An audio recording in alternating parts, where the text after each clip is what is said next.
dinali ako niyan, no. Puro sugat yung aking puro kalmot yung aking hita hanggang binti. Yan tumira sa akin. Bata pa yan.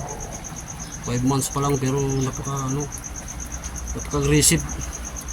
Ang nanay niyan, mataas ang bloodline yan. Ang nanay, McLean sweater. Yung tatay, tambay lang sa kanto.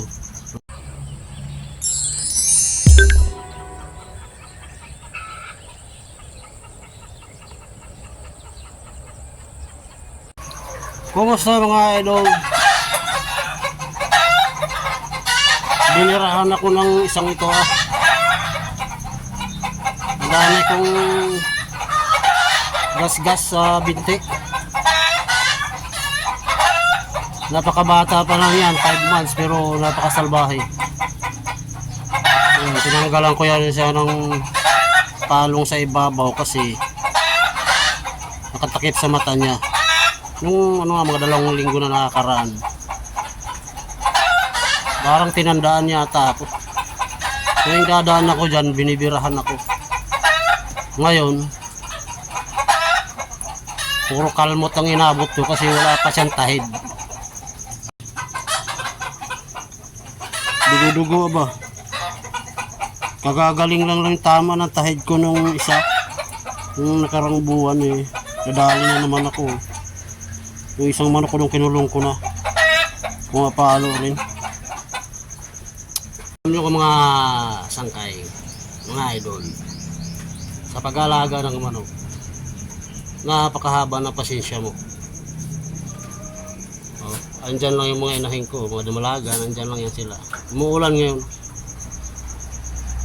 Kasi may mga alaga talaga tayo mga manok na aggressive masyado. Sasapuling ka, tutukain ka. Basta talagang babanatan ka, lumalaban sa tao. Kaya itong nangyari sa binti ko ngayon, normal na yan. Nung nakaraan talagang nadali ako ng tahid dito sa may binti ko, sa may buto. Inabot yata yung ugat. Kagagaling lang. Dahil natuhog talaga. Sentro sa may buto. Kaya masakit. Butas. So, kahit na medyo maiksi pa yung kanilang tahid, matatalim, pinutulang ko.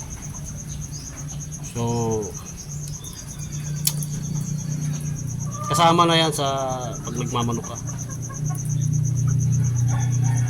Iiwasan mo lang yung pagyuko mo, yuyuko ka na tutukain siya. Huwag mo ilapit masyado yung mukha mo. Baka masyapol ka sa mukha, dali yung mata mo.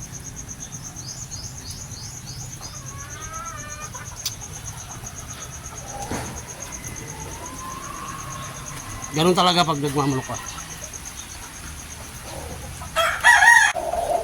Lalo na ito. Yung bago kong na ito, yung barako. Hindi naman yan sumasyapol, hindi tumutuka, pero may panahon pag gutom. Medyo umaakma ng banatan ka. Pag gutom, pero pag busog naman, hindi naman. Ilagi lang yan siya dyan kasi siya yung in charge sa mga babae dito. Marami na ako ditong nakasusunod na buwan itatali ko na. Yung nasa kulungan na yan, mga 7 months, 6 months, 7 months, 5 months. Mga yan, 3 months pa lang yan. Hinihintay ko pa mga next month, tatali ko na rin yan. Kaya gusto kong i-release yung mga ko dito. Meron ako ditong 4 na ayan, 4 na 8 months. May mga gustong bumili kaso masyado silang malalayo.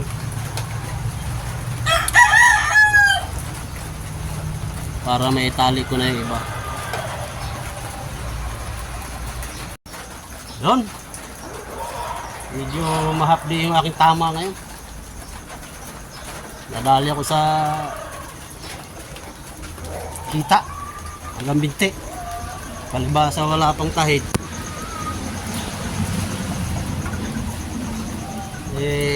Yan o.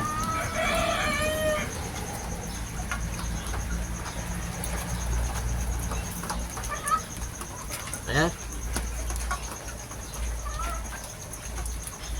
Puro kuko ang tumama.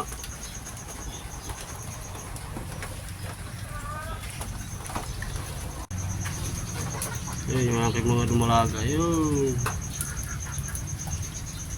Ito nilagay lang dito yan. Nakadalawang panalo. Tinali lang dito ng may-ari to. Kasi nagtatrabaho sila sa bukid. Nakadalawang panalo na yan. Mestizo. Balbasarado. Ayun. Kailangan muna natin galawan yan. Hindi tayo makagalaw masyado ngayon. Busy ako ngayon sa tindahan. Walang bantay. Dalawa lang na kami nilisis dito araw-araw. Sa trabaho yung mga bata. Ito lang ang galawan, tindahan. Minsan dumadalaw ko rito. Baka napulupot na o nabibigti na yung mga manok. Kaya dinadalaw ko pa rin sa iyo.